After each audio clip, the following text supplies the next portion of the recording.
قدمتم من وقت مبكر، صليت أنت في هذا المسجد صلاتين، بينهما استمعت إلى درس في القرآن أيا كانت نية قائله، هذا بينه وبين ربه، لكن بالنسبة لك توضأت في بيتك، أتيت إلى هنا، جلست بين صلاتين وأثنيت ركبتيك وغيرك منشغل بغير هذا، والله لو صنعتها لمخلوق لاستحيا منك، فكيف وقد عبدت بها رب العالمين جل جلاله.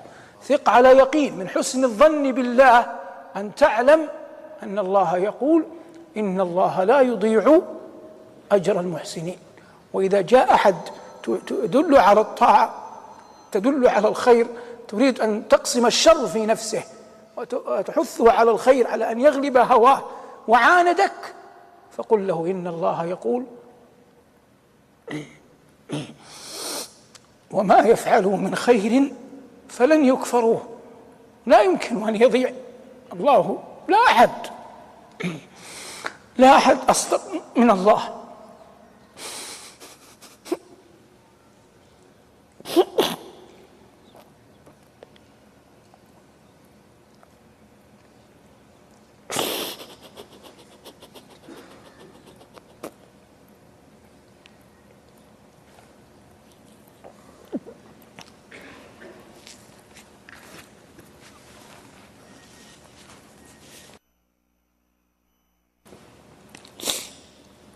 الله يقول: إن الذين آمنوا وعملوا الصالحات، إن يخبر عن ذاته، لا نضيع أجر من أحسن عملا.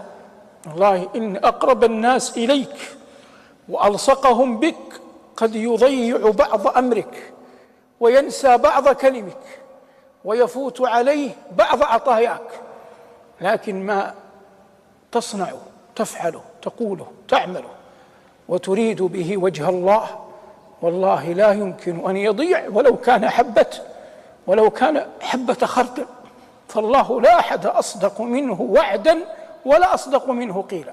إن الذين آمنوا وعملوا الصالحات إنا لا نضيع أجر من أحسن عملا. فيأتيك، وهذا وارد، من يهون هذا الأمر في عينيك في نفسك، ومن يريد أن يقوض أركانك ويضعف إيمانك ويحول بينك وبين الطاعة، تغلبه إذا عظم يقينك بوعد الله. فإن قل يقينك بوعد الله فأنت وهو سواء، لم يعد له فضل عليك، لكن إنما دفع المؤمنين إلى الطاعات أحجم بالمؤمنين عن المحظورات عظيم ثقتهم ويقينهم بأن الله لن يضيع شيئا مما عملوه يريدون به ابتغاء وجهه تبارك اسمه وجل ثناؤه: ومن يعمل من الصالحات من ذكر أو أنثى وهو مؤمن فأولئك يدخلون الجنة. وقال ربنا: ولا يظلمون نقيرا. ومن يعمل من الصالحات